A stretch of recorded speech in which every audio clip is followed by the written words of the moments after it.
So this is the second class I've done over Twitch. Um, I will give you the rundown. Feel free to ask questions or answer questions in the chat. And this presentation is being recorded, so don't say anything in the chat that you wouldn't want shared. So on this one, I'm going to go over TCP/IP. It is the standard network protocol that's basically used. Uh, I would call it.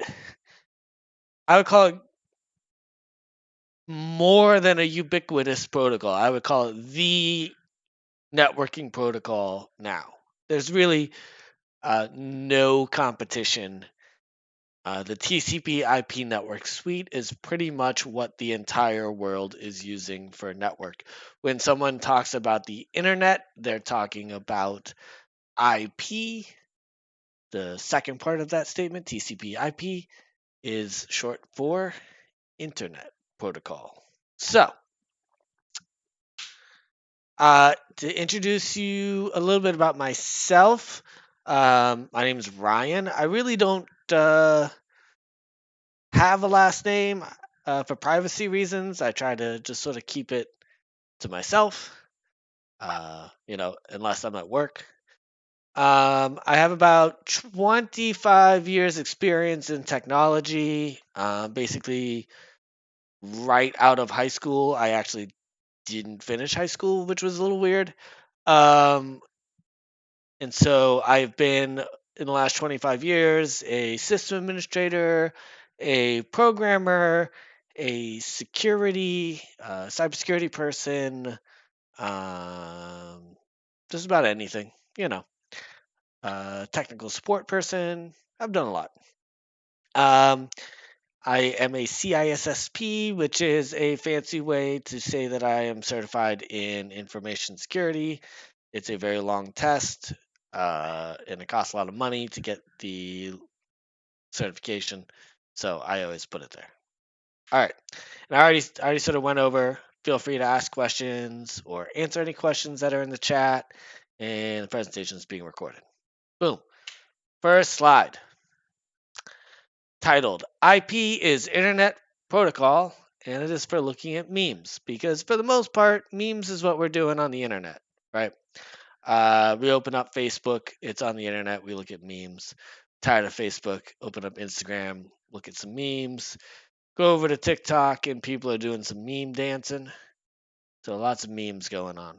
I'm sure the people who developed the internet are thrilled that this is what humankind has turned it into. Um, it's entertainment, right? Don't take it too seriously.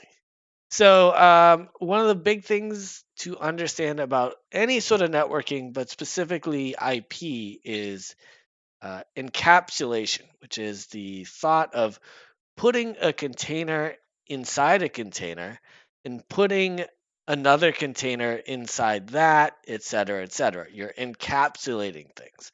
And so, if you go back in time, um, basically everybody had to write all their, like, let's say you were talking on Ethernet, which is at that time was a coaxial cable that went from point A to point B.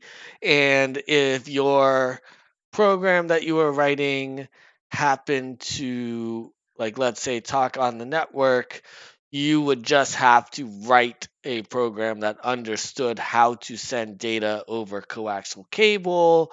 And then the program on the other side had to understand how to read data over coaxial cable.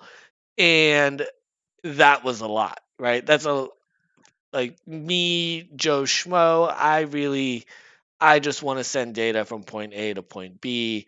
If I'm a programmer, I really don't care how it gets there.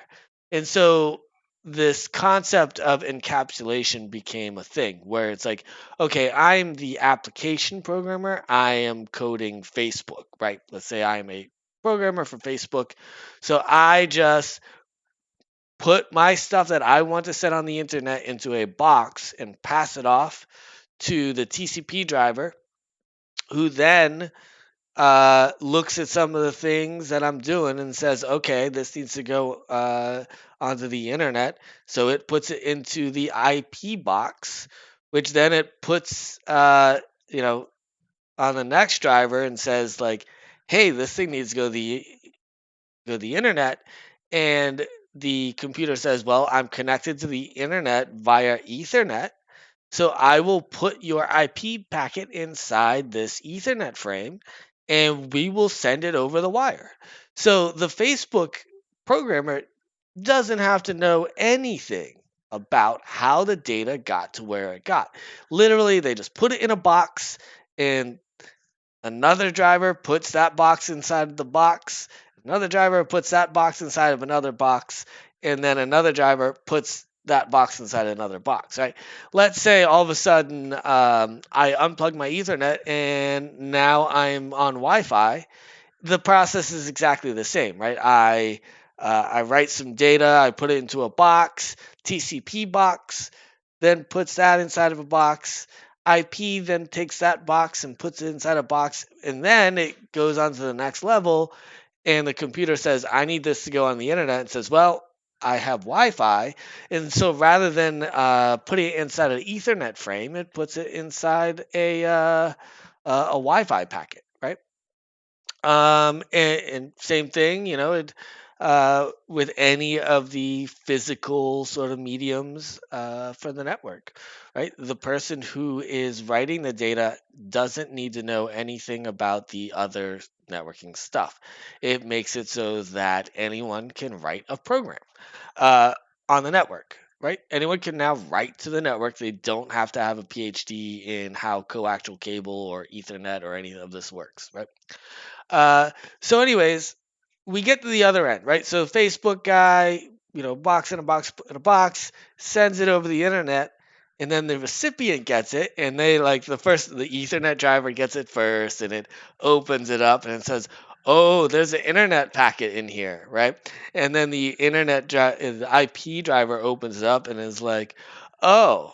There's a TCP packet in here. Let me give that to the TCP driver. And then the TCP driver pulls it, opens the box and looks at the packet and says, "Oh, this is made for this program. This program is the one that was talking to that, and therefore, here, program, here is your data that you were waiting for." So you have sort of the sender on one end, and you have the listener on the other end, and each of them are like, basically just managing a bunch of boxes, right? So one important thing about IP, Internet Protocol, is everything has an IP address. You could almost think of an IP address as your physical longitude, latitude, or something like that. It's very hard coded. And the internet uses a lot of like logic. It looks at your IP address and it says, "Oh, this is you know 13.12.15.126. Well, I'm going to send that this way, right? Because it starts with 13.12, right? So all these things have these addresses, and those addresses help the internet understand where things go. Um, so inside that IP packet, which has an IP address on it, there is a TCP or UDP packet or some other type. But TCP and UDP are the ones that we talk about a lot. Um, so inside that, you have a TCP or a UDP packet, and then inside that you have the data, right? And as I say, applications map the source IP and source port to the destination IP and destination port, and that's how they figure out who is getting what, right? Uh, I I generally think of the IP address is it maps to a computer, right? Whether it's a physical or virtual computer, that's fine, or a phone, right? Your phone has an IP address. A lot of people don't realize that. Um, and so basically, the internet happens by that IP address, pieces of networking gear looking at the IP address and routing things where it needs to go. Also, you can think of it as like the beginning of it as like a zip code, where you have the zip code, and that sort of gives people uh, the information on what region something is going to, and then inside of that, there's a port, and I think of the port as the door, right? So the IP address is like the address. Let's use our sort of physical world as a metaphor, right? Like, so my IP address is my address, but then my port, my TCP or UDP port, is the door that information is supposed to go into, right? So most computers, they have hundreds of doors, and they'll be listening on a few of them, and the rest of them are closed. It's actually more than hundreds. It's 32,000 doors, right? So a computer has 32,000 767 30,000. I don't know. It's been a long time since I've done that kind of math, but we'll say 32,000 doors. But generally, it's only listening on a few of those, and it might be sending data out of more than that. But the port really connects to the doorway that they want the information to come into. So the applications that you're writing, if you're Facebook, it has to know the door that it's using. So a lot of times these doors are sort of standardized because they're the numbers at the end of the day, right? Computers only know binary. So everything eventually just gets turned into a number. So what I might think of as like, oh, I'm going to Google, I'm going to the web, well, that's actually TCP port 443, right? Uh, and that's what network engineers know. If they're like, oh, if someone's like, hey, websites are real slow, a network engineer looks and says, oh, well, websites work on TCP port 443. The address of the website this person is going to is this, and therefore, like, that gives me my information to start troubleshooting. So I'm not going to discuss. There's two forms of internet protocol. There's IPv4, which is the one that we all know about. It's in movies, blah blah blah. There's also IPv6, which is 128-bit addresses instead of 32-bit. So we'll talk about the late 90s, early 2000s. People really thought the internet boom, right? Boom. And people realized, like, oh crap, we only have 32-bit addresses. We are going to run out, and we're going to run out really quick. Uh, and so there's this big spiel, and everyone's like, "Yeah, we gotta move to IPv6. We gotta move to IPv6," which is my little meme over here. But something happened, and we'll talk about that a little bit in a bit. So back to encapsulation. This is just sort of another sort of breakdown, right? So you have, we'll start here. Like, on Facebook, I have my data. I uh, basically hand it off to a driver, which is the transport layer, TCP, UDP are the common ones. It puts a little header on the data, right? Basically details to help it get delivered into the right doorway. And then it says, okay, well, this is going to go to the internet. We have to drop it down to another layer, right? So we have the IP layer, or the internet layer, and the internet layer does the same thing. Like, it's like, okay, this person wants to send this data this direction, so I need to put my little header on here that says where this is actually going, so it'll get delivered. It's almost like I put a package and then put a little sticker on it on where it gets delivered, and I hand it to someone. They put another sticker on it because they know a little more about how to get it delivered, and then uh, we put it in a truck, and the truck scans it, scans the barcode on it, and they get even more data. And there's another header now, then another layer, right? And on delivery, each of these layers gets stripped off. So when I'm the Facebook programmer guy, I don't have to know all of this. I just get the data.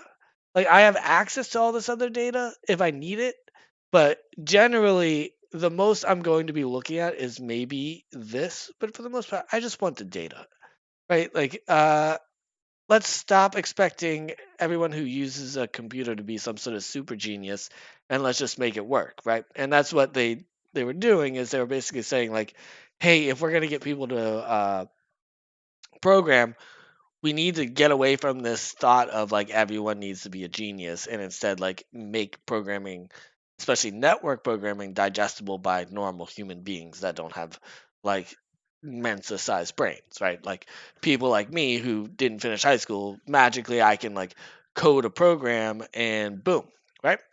So there is one little gotcha if anyone is ever looking for a job in IT. Uh, this little note I put at the bottom, the four-layer model, which this is the four-layer model, will suffice in most situations. But if you're ever at a job interview with someone and they happen to not be prepared to interview you, like maybe you're like interviewing a bunch of interns or something, dude, that is the question that every nerd asks. They're like, give me the seven-layer model, and even to this day, it's still built in my head. Even though the four-layer model is totally feasible and more than you'll ever need. Um, the seven-layer model, which is please do not trust salespeople's advice. The physical layer, the data link layer, the network layer, the transport layer, the session layer, the presentation layer, and the application layer. A lot of it you just don't need to know, but these four are the good ones, right? These are the ones that make the magic happen. The filler in between is stuff for nerds, right? So, all right. We talked a lot about encapsulation. I'm going to talk about the physical layer, tiny, tiny, tiny, tiny bit, right? So the physical layer so again, if we go back to this whole at the very bottom, the seven-layer model, the physical layer uh, includes both physical and network access. You don't even have to worry about that. No one, unless you're like literally a network engineer, it doesn't matter. But the physical layer is the stuff that generally like you're physically doing. Like either it's Ethernet, which I love, Wi-Fi, which is still physical, right? It happens in our physical world. It's not inside the computer.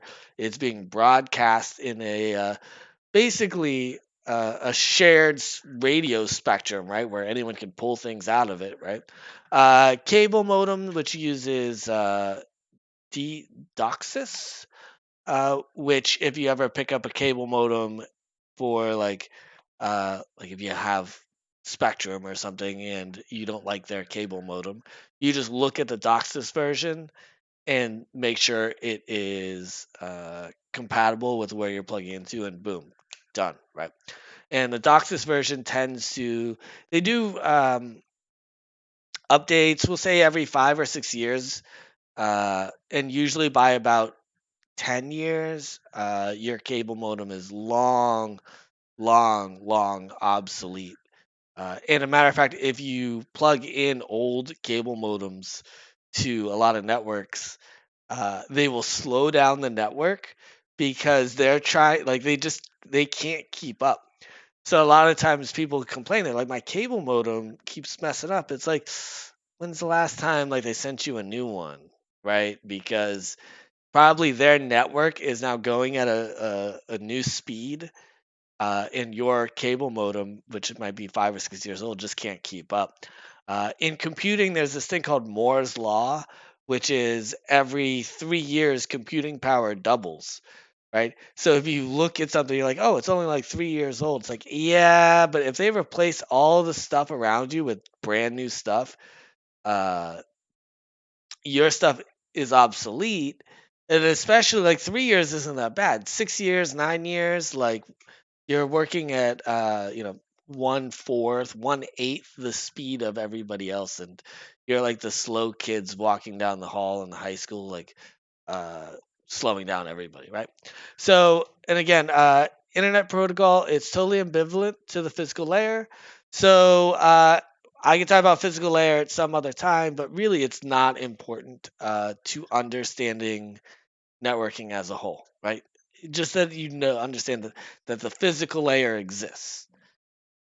All right. So this is the layer, the most, I won't say the most important layer, but this is the layer where things start getting fun and, uh, well, I'll say easier to understand. So the internet, the IP or the internet layer is totally connectionless. And what I mean by that is that um, in the old days, right, we would pick up a phone and it was a wire and it connected at our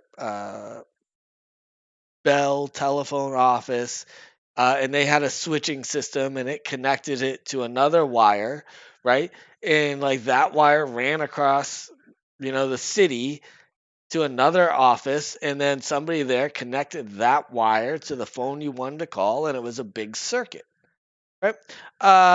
They don't like with the internet, they don't really do that, right? Instead of like setting up this big circuit, they just break things off into little itty bitty bits and send the bits out there. So it's a lot of almost, I like to describe it as writing a message on a bunch of envelopes, right? Like if I was writing my name, like RYAN space HEL. Each one of those is on a separate envelope with its own address. Now, all it's going to the same place, but I take all those envelopes and I throw them all into a mailbox, and I hope they all get delivered at the same time. That is what the internet does. It breaks everything up into little tiny envelopes and sends them all off on their way. Right? And so each of those envelopes gets sent from router to router. So in my case, I'm at home right now. So all these envelopes are going to my Wi-Fi router. And then my Wi-Fi router is looking at where I'm trying to send all this data, and it's like, oh, he's trying like that data is not going on his network. It must be going to the internet. So he sends it to the cable modem. The cable modem looks at that data and says, okay, that data is going onto the internet and sends it off. My cable company then like takes those packets, all these envelopes, and each one is like they look at each one, they say, yep, this one's going. Okay, this one's going to the left, this one's going to the left, this one's going to the left, this one's left. It's all going over there, right? These all have a destination IP of 24.5, so I'm going to send them out of this Ethernet wire, and that is the 24 network. And then it goes to another network, and it looks at the packets again. It's like, oh, these are for 24.5, so 24.5 goes out of this Ethernet cable, and it does this for the entire path, the entire route that it takes. So, also one little thing is if I make like, let's say, I have a box, right? And I, I go and I send this box. It's pretty large. I send it via the post office. The post office gets it, and they're like, "This box is too big for our trucks." What IP does is it'll just split it in half. It'll literally cut that data in half and put it in two different packets, basically. So you can really get into some sort of like fragmentation problems where if I think that I can send giant loads of traffic on the internet and then all of a sudden it hits a wire that can't handle large chunks of data, it just cuts it all up, and then in hindsight, like on the other side someone has to put all of it back together. It's like, man, I really wish Ryan had not sent that in one giant box. So fragmentation does happen. Another thing that packets have is a time to live. So, when I was talking about routing, where like basically each route along the way has to make a decision, and then they don't know about the decisions that happened before it got to them. So what happens if, I was talking about like, oh, this is 24.5 and 24.5 says, oh, well, this 24.5 actually is over there, and sends the packet back to somebody, and that person gets it. It's like, oh, well, this is for 24.5, and he sends it back. You go to the left, and then the left person's like, no, actually, this goes that way, and he sends it back. They don't know that much about each other. If there's like a hop in between them, so every packet has a time to live on it, and every hop or every router it hits, it basically looks at the IP packet and rewrites that time to live to be one less than it was. And it is a configurable thing that's on the packet. So you could have a time to live of 200, and on a bad day, maybe the packet goes 200 hops. I sure hope not. But if something gets in a loop, eventually it's going to hit zero, and that packet will cease to exist at that point. It just gets dropped. Um, there are underneath IP, there's many protocols, but TCP, UDP, and ICMP are the ones to know. Um, yeah, I would say ICMP isn't useful if you're not a network engineer at this point, but if you ever do a ping or something like that, it's sort of important. And an IP address is actually just a 32-bit number, which is a very large number. And before they created the domain name system and they were talking to each other just by IP address, it would be really hard to communicate to a person like, oh, connect to my server. It's 32,000, or let's see, 32323255557777, right? So instead, they took that 32-bit number and they broke it into four 8-bit numbers. So an 8-bit number can only go from 0 to 254, or in this case we're going to say 1 to 255, right? So anytime in a movie somebody gives an IP address and it's like 302.605, you're like, yeah, that's not right, that's not how that works, because it will be four numbers between 1 and 255 separated by a period. Um, so over here on the bottom left, there's this little header. And so this, if we go back here, I'm talking about this header, how everyone's putting headers on things. So that's exactly what's going here. A lot of the stuff isn't that important to you, but the source address and the destination address are very important. The protocol, TCP or UDP or ICMP or IGMP or many of the failed ones that are out there. Like that's how the internet layer or the internet driver on your computer knows which transport driver to give to, is that little protocol. We have the time to live, which I talked about. And they do put the total size of the packet in a checksum, right? And what a checksum does is basically you take the data that made up the packet before, and you just do a little summary of it. You're like, you know what, this is hey, just so you know, this letter that you're getting, it's got 64 characters in it, and every fourth character is a G or an R, right? It's just a very quick summary. And what the internet driver will do, the IP driver will do, is when it gets that packet, it'll read that checksum and be like, okay, so he said it was supposed to be 32 characters and every fifth is a G and an R. And wait a second, this doesn't line up.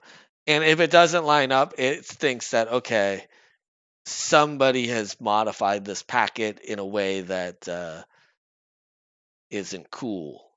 And so they'll just drop it. That keeps people from just rewriting your packet over the wire. So. But like the type of service, yeah, meh. Or the version of IP. I mean, we're IPv4 for life. Hopefully, we'll talk about that in a little bit. All right. So, um, I know I talked a lot about IP routing in general, like 24, 20. This guy's 24.5, so I sent it to the left. This packet's going. This is what the most simplest of routing tables actually looks like. Not important to know anything about it unless you're a network engineer. But so basically, what it does say is like anything that is headed to 0.0.0.0 has to all go through this. So if I am a router and I get anything that I don't know what to do with, I will always send it to this. This is called a default gateway. And of course, I need to know how to get to my default gateway. So that's what this line here is 184.57.48.0. It basically says, like, hey, to get to 180, to get to anything on this network, send it to Ethernet interface 1. And then this one says anything on 192.168.1.0, rather than sending it out to default gateway, you leave it on this interface. A lot of stuff you don't need to worry about in life, but that's what it looks like. And uh, that is literally a routing table off of like my home Wi-Fi router, right? Like the one you would buy in a store. So, yeah. All right. So we're going to talk about the next layer, which is the transport layer. So I'm about halfway in, and I actually feel pretty good about that because IP is important and TCP are equally important. So, unlike IP, TCP is session oriented. So, again, back to the let's create a circuit thing. So, rather than just everything going into envelopes and maybe they get there, maybe they don't, TCP says, you know what? You can put this crap into your envelopes, but we need guaranteed delivery, and that's what the TCP portion of this is going to do. Now, there's two major things. There's TCP, UDP. TCP's big thing is you're going to get your data, and we're going to tell you what order the data is in. And if something is missing, you are going to stop doing everything until you've caught up. We are going to stop sending you stuff until we know that you are getting things, you are caught up and everything's in the right order. So the good thing about TCP is you get the entire message. The bad thing about TCP is that if a packet gets dropped on the way, solar flares, somebody accidentally unplugs an Ethernet cable for half a second, million things that could happen. So TCP will just stop. It'll be like, okay, we're gonna try again. Did you get it? Did you get it? I haven't heard from you. Okay. I'm going to stop sending. UDP, totally different. UDP is just like, I'm going to send this to you until you tell me to stop. So, messages that expire very quickly is good for UDP. The classic example for UDP is something like uh, trajectory or mapping, like GPS. I don't care if I missed the packet that says where I was 2 seconds ago. I just want the packet that tells me where I am now, and I can interpolate the differences, right? Like, I don't need this in the right order. I just need to know where I am right now. So you have TCP, which is very session oriented, very much like we are going to have a conversation. And we have UDP, which is I'm just going to throw data at you. Uh, TCP has what's called a handshake. I say hello, you say hello, I hear you, and I say I hear you as well, right? So we have both confirmed that we want to have this conversation and we can hear each other. both these protocols both use ports. As I was saying, like you can think of a TCP and UDP port as a door.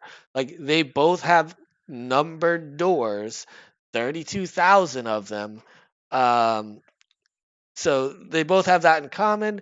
TCP, though, it has this extra layer again where TCP is supposed to guarantee delivery or at least let the person sending the message know that it wasn't delivered. So TCP, both sides are constantly acknowledging that they received that. If I'm like, uh, "Hey, what you doing?" You're like, you know, "Oh, you asked me what I'm doing. Here's my answer. Uh, what?" And then also, "What are you doing?" And then I say, "Oh, you asked what I am doing. Here's my answer. What day is it where you are?" And the other side says, "You asked me what day it was. The day is Sunday. What day is it where you are?" Right? And so they're constantly acknowledging each other. They're really prepped up. Whereas UDP, it don't care. It is a punisher. It will just send data at you until you say stop. So here is the header. So right, if we look bottom right here, this is an IP header, right? So here we have a TCP header. Not as well colored. I'm sorry, I steal stuff off of Wikipedia. If you need citations, I can do that. Um, so you have the source port and the destination port. So again, TCP uses ports. When I am sending data, it is coming out of a doorway of my computer, a port, and to a doorway on your computer, which is a port. You have a source port and a destination port. You have a sequence number and an acknowledgement number. And the sequence number and acknowledgement number are how they keep track of what packets are supposed to be in what order, because IP will not guarantee order. It literally just says, we will try and send this stuff. We're going to break it into envelopes, right? Whereas TCP says, no, we want this in this order. Therefore, there's a sequence number and there's an acknowledgement number. And the acknowledgement number is basically a reply saying, like, yes, I got that.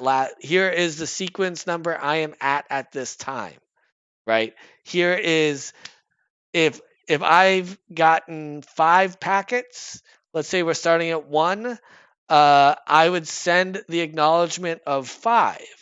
If you sent 5 packets and I got 1, 2, 4, and 5, I would send an acknowledgement number of 2, and that makes the other guy say, wait, I sent 5, and this person is acknowledging 2. Therefore, I will send 3, 4, and 5 again. Right? So you get a little bit of retransmission here. Uh, Not exactly ideal, but we're guaranteeing delivery in order, and that's why we have to do that. There is what's called the window. So this whole like I send a packet, you acknowledge it thing, that gets real old real quick, especially if we're talking about like 1980s, 1990s networks, right? Uh, Especially round trip times if you're talking across the world. So there's this thing called a window, which basically says, like, and it's a sliding scale where it looks at how quickly it's getting packets, and it basically creates a window saying, you know what, you can send me 50 packets before you get an acknowledgement from me. That way, they're not constantly waiting for each other. Like they'll move ahead of each other and then fall back if a packet gets lost. So you want a big window on fast networks that don't drop many packets. You want a small window on things like satellite internet where like solar flares could mess with things, right? Um, the best internet is always going to be over the wire because there's going to be less collisions and less solar flares, right? Uh, Except for maybe fluorescent lights. You have again a checksum, like I talked earlier. So you had the checksum on the internet layer. You also have a checksum on the TCP layer.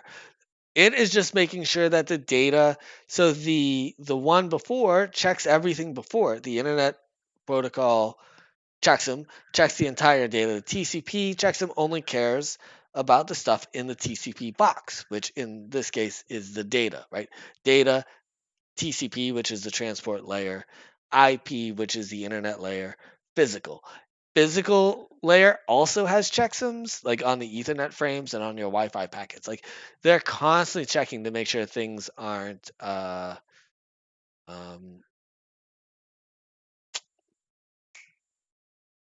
tampered. And there's a couple bits in there. The SYN, the FIN, the reset, and the ACK are all very important. We'll talk about the SYN and the ACK. I mean, we've already sort of discussed the ACK a bit. Uh, but the reset basically says like, whoa, uh, we need to try again on everything, right? And fin just means like I'm done talking. It's the way of saying like bye. And the funny thing about the fin is the other side still has to acknowledge the fin, right? It has to say like, okay, you said goodbye. I'm also saying goodbye, right? UDP again doesn't care about any of it. All right. So that's a TCP header. I will talk about the. So again, there's a handshake with TCP. I have this cool little thing, right? So this is your browser, and it sends a SYN packet with a sequence number of it, 100, right? And so the server gets that and says like, I've got your SYN packet. I am acking sequence 100, and so they always use the sequence number plus one for the ACK. And then they send their own sequence number, what happens to be 200. So this person is acking 201, and then they're sending their next data, which is 100, 101. So this one's working on the 200 channel. This one's working on the 100 channel. Not important. Channel isn't even the right word for that. So you have this handshake, SYN, SYN ACK, ACK. Very important for networking because like what a network firewall does is it just looks for that SYN packet, right? Oh, you're sending me a SYN packet for port 80. Well, I'm not supposed to accept traffic for port 80. I will drop that SYN packet. It doesn't matter what other packets you send after that because without that SYN packet, that server doesn't know you're trying to talk to them, right? So that SYN the server at that point has no idea because that SYN packet was filtered out. That is how firewalls at the base level really work. Is they just look for SYN packets and they look at where things are going and they drop those SYN packets. Uh, yeah, easy peasy. If you do like AWS security groups or anything like that, that's all they do is like you think it would be more complex, but it really isn't. It's the SYN packet. It's the key. Boom. All right. So again, we have different doorways. Each computer has 32,000 doorways.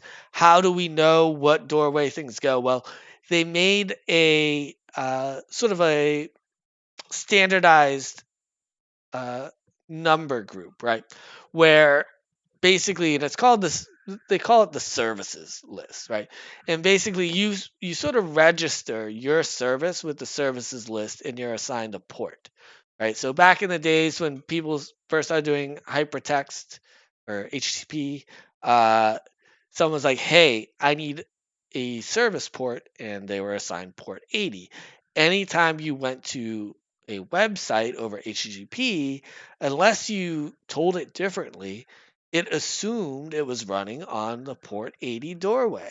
And when HTTPS, which is HTTP over SSL, encrypted web basically, they did the same thing, and they were like, we need a service, and we can't run on the same service as HTTP because we are totally encrypted. We don't want those two traffics commingling. And they're like, okay, here's port 443. And so if I am a web server, I listen on port 443. If I'm a firewall, right before that server, I say, okay, let in anything that is for port 443, drop anything that is, 21, 25. basically anything else, right? Just drop anything that isn't 443. My server only accepts HTTPS traffic, therefore only accept 443. Any SYN packets that are sent that aren't for the doorway or port 443, just get rid of them, right? So there's a whole mess of these, right? There's probably 32,000 of these freaking things at this point, right? Services to port mappings. Uh, and that's like if you type www.google.com into your browser, your computer knows, oh, uh, I am doing HTTPS, therefore I need to send traffic to google.com on port 443. And google.com is listening on port 443.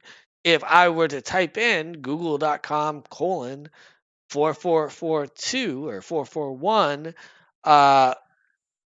my computer would try to do a HTTPS connection on that unstandard port, but Google won't, like, they don't know I'm going there, right? They're not listening on their doorway that is open is port 443, right? So we have some standards, 443 and 80, HPS, HTTP, 8080, if you're doing any programming, you'll use 8080.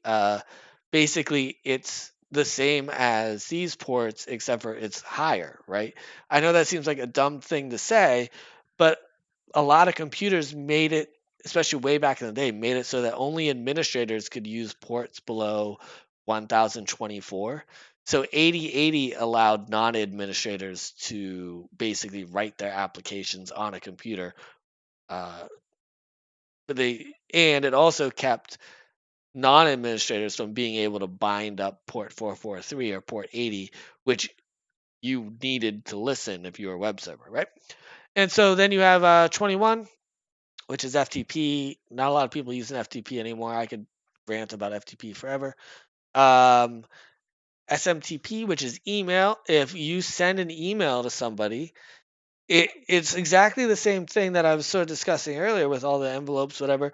Basically, it's the same thing. Like they take your email, which is, an envelope and a body in and of itself, and they cut it into tiny little pieces and they put it into tiny little envelopes and they send it onto port 25 of wherever the email address is. If you're sending it to Gmail, they send it to port 25 on Gmail.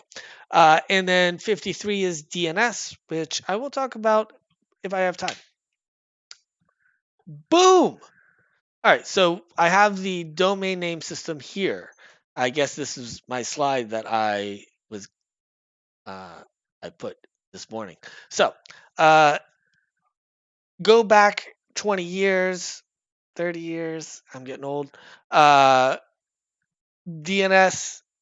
there's maybe 30, 50, 200 sites on the internet. Everyone just has an IP address, right? Uh, First webcam was literally just a camera pointed at a coffee pot. Interesting fact, right? So that people, I don't remember what college it was, but they could look to see if there was coffee in the pot before they got up from their desk. Genius, right?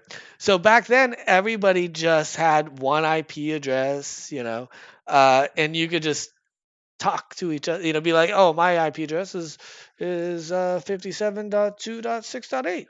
The other guy's like, oh, that's funny. I'm 52.7.6.2. We must be in the same building. That's so cool, right? That obviously doesn't scale. No one wants to, and it's not sexy either, right? So the domain name system gets created, and all it is the yellow pages. Oh, you want to talk to google.com? Well, they are 8.8.8.5, right? You want to talk to espn.com? Well, they're 13.249.141.61. That's all the DNS system does. It works over UDP rather than TCP because the fact that TCP requires that three-step handshake. And by the time you finish that handshake, you could have already gotten the answer, right? So they decided to use UDP for the most part. There's some exceptions. It's totally unencrypted. So, for instance, if you're going to maliciousite.com and they're using HTTPS, all that content's encrypted, your provider still sees that you did a DNS call to maliciousite.com or like whatever people look at on the internet that you're not supposed to these days. Um, it is the most critical distributed service on the internet. I'm not going to go into it a lot, but the way the domain system works is there's a few servers on the root. Like there's one of them that does .com, there's one of them that does like .net, one of them .cn, and all those servers do is know where to find answers. So if I'm like, oh, I need to look up, I need the IP address for www.espn.com. Um, Basically, what will happen is my server will talk to the root server. The root server will say, oh, you need to talk to .com. And .com will say, oh, well, ESPN's name servers are over there. And then I talk to ESPN's name servers and I say I want triple W, and the ESPN name server gives me the IP for triple W. Interesting, and you'll see here you can have multiple IP addresses for one name, right? And it's called round robin. Basically, what happens is everyone just sort of, we could say, everyone just sort of, picks one at random. The list is different each time, and so every time someone's just going to a different IP. By doing that, you're basically load balancing www.espn.com over 4 different IP addresses. If you had problems with routing for one of these, you know, it wouldn't impact everybody. It would only impact 25% of your traffic. Not as bad, right? Often used for geolocation of services on the internet. So this is a little hack, probably the last 15 years that has gotten more common. Um, when I look up www.espn.com, I am sending them a packet saying like, give me the triple W. They look at the source address on that packet and they go, oh, that's 52.4.6.2. Well, the 52 network is in Ohio. Therefore, we're just going to return the IP addresses that are in Ohio, right? So we're going to give you a copy of ESPN.com that's in Ohio. So that's why if you go to CNN.com in the US, you get one site. If you're in Europe, you get a totally different site. They look at where you're coming from by that DNS call, and they give you totally different computers to go to. And there's a lot of caching and stuff that happens with DNS, but they've even built it into the protocol with eDNS0 where, like, okay, so instead of me directly talking to ESPN, like my provider talks to ESPN, they actually, like my provider, gives them a little bit of information via the DNS0 spec on where I'm located. It's pretty shady. Pretty shady. Anyways, uh, got about 8 minutes or so. I'll probably go a little long. Hopefully nobody minds. The hypertext transfer protocol, aka the World Wide Web, uh, Netscape Navigator, early '90s, big thing, right? There was Mosaic before that. I forget who made that, but CompuServe and all these companies sort of, you know, they liked the HTTP. It came at a perfect time because the '90s is when the internet started going into people's houses. Before that, it just wasn't fast enough to deliver. Uh, I'm gonna say rich content, and it's funny because like that means something totally different. But at that time, rich content, right? So in 1991, hypertext HTTP becomes a thing. Um, Netscape Navigator becomes a thing. There's a show, Halt and Catch Fire. This entire season about them sort of chasing this next level of rich content. It's pretty cool. So 1990, in 2015, they actually released a new version of HTTP. So there's a long time in between. Uh, and then HTTP version 3, Google basically released their own version, which doesn't use TCP. But Chrome, now that Google is now the browser with Chrome, they have made some enhancements, and Quick is their enhancement. It doesn't use TCP. It uses Quick, which is sort of a UDP layer uh, built for hypertext. But everyone, if you are running a web server today, unless you're Google or one of the big ones, you're probably running HTTP 1.1. That's from 1997. It's really old protocol.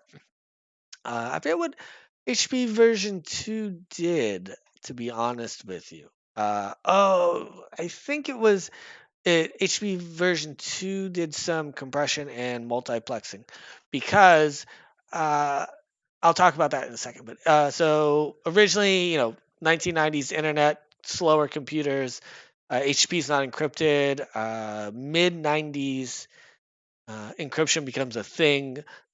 We couldn't have shopping on the internet without encrypting it, right? Because you're sending things like credit card numbers, stuff like that. So HTTP over SSL becomes a thing in 1994. 2018, Google they really have a chokehold on the web right now. They basically say, you know what, if you're running anything HTTP rather than secure or encrypt HTTP, then you're not secure, and Chrome yells at you. You can't even go to those web pages. They just complain at you, which is sort of a pain. In countries like China, it's funny because HTTPS is really, really slow because if you're leaving or coming into China with traffic, because uh, China will just like decrypt that bad boy, right? Like, or they'll make it so that you never want to encrypt anything again. So here in America and most of the world, where we're like, yeah, encrypt everything, like China's like, please, can we have a non-encrypted version of your web page?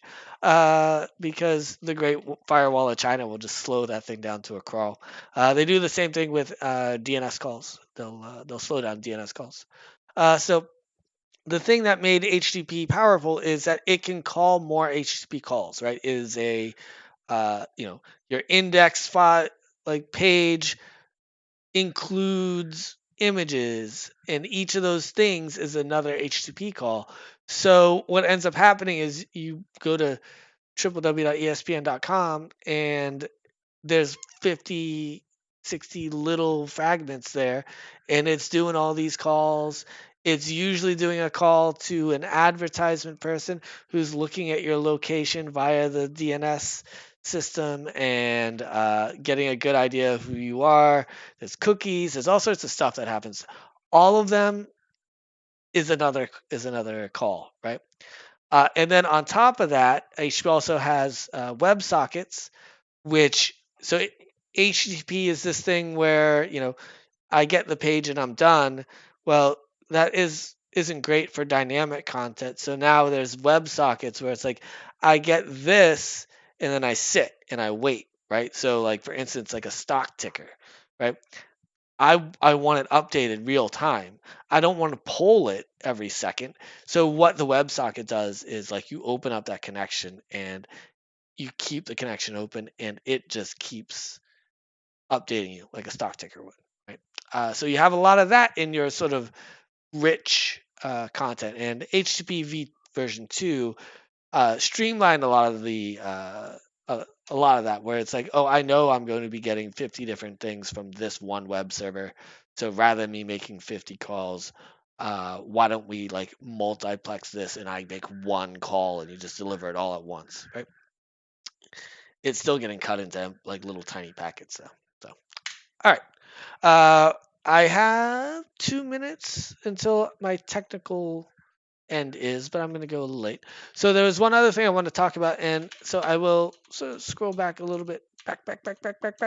Back. Yes, my meme. So I have IPv6 and I have network address translation. And at the bottom here I said we won't discuss IPv6, right? Uh, but in the late 90s, early 2000s, we had to talk about IPv6 because we were going to run out of IP addresses. So network address translation always existed. But again, computers just weren't fast enough to do it efficiently in small environments. Right now, at this time, like I have a tiny device and a tiny little Wi-Fi router that it does network address translation. Back in the late 90s, early 2000s, like that would be a beefy piece of hardware. That would take up like one or two rack spaces in a data center, and now it's just this tiny little chip, right? So, um, before network address translation, everything on the internet had to have a unique IP address, right? What they did with network address translation is they created a device that gives people fake IP addresses and then keeps track of all their conversations and rewrites the packets. So that little device has a public IP address and everything behind it has a private IP address. And so, and it's just like, oh, this person's talking, you know, like let's say this person's talking to ESPN.com. The source port, the doorway on their computer is 15. The destination is ESPN.com, which is 6.7.8.9. I am going to rewrite that packet so that it has our public uh, address, and I'm going to send it. ESPN.com is going to reply. My device is going to get that reply, and it's going to say, like, oh, this has a source port of 52. It's from ESPN.com, which this guy was talking to.